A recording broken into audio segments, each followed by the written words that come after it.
अरे आग लगे, ये भी कोई जिंदगी है।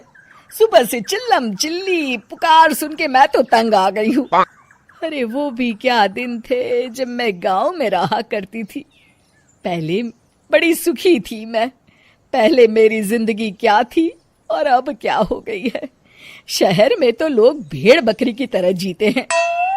जीने का असली मजा तो गांव में है। क्यों, क्या हुआ माँ जी? आज गांव की बहुत याद आ रही है आपको? अरे हाँ बहू, शहर का जीना भी कोई जीना है। लोगों की आधी जिंदगी तो सड़कों के ट्रैफिक में निकल जाती है और यहाँ रखा ही क्या है।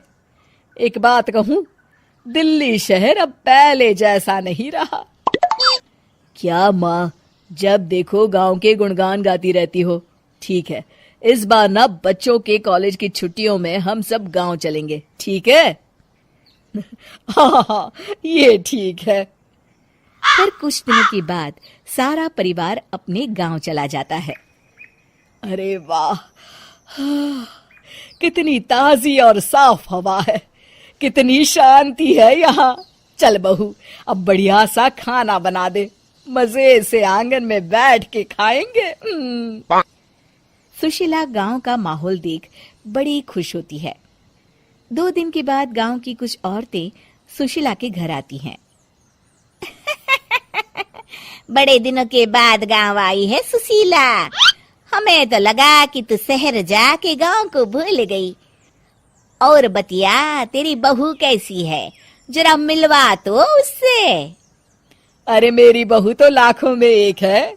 बड़ी किस्मत वाली हूँ मैं जो मुझे जानकी जैसी बहू मिली है। हमेशा मेरी सेवा में लगी रहती है और आज तक कभी पलटकर जवाब नहीं दिया उसने। सुशीला की बातें सुनकर सभी औरतें हंसने लगती है।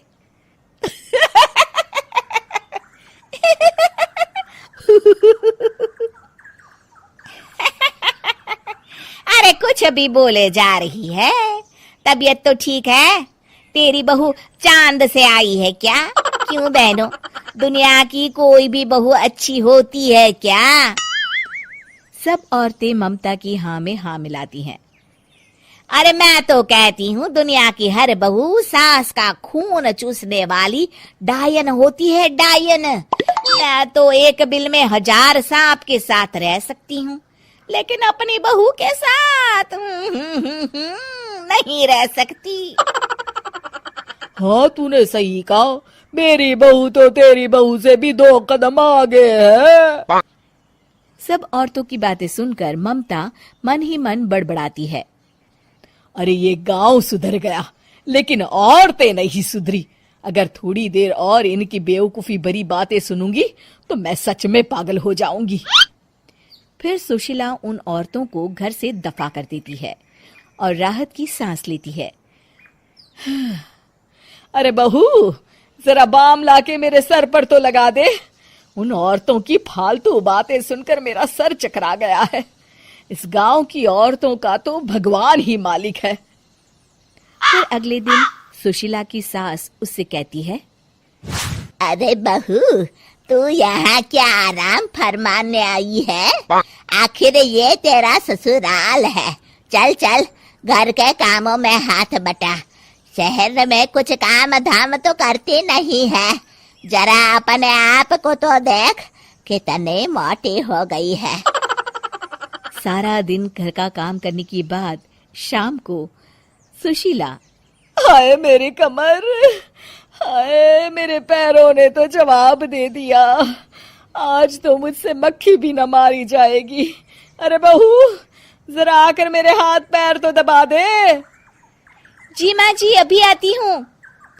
तभी सुशीला की सास जानकी को रोकते हुए कहती है, अरे रुक जा बहू, एक दिन काम करके इसको इसकी नानी याद आ गई।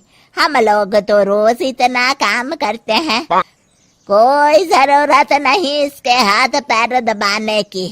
सुबह तक सब ठीक हो जाएगा। सुशीला अपनी सास की बातें सुनकर हैरान रह जाती है।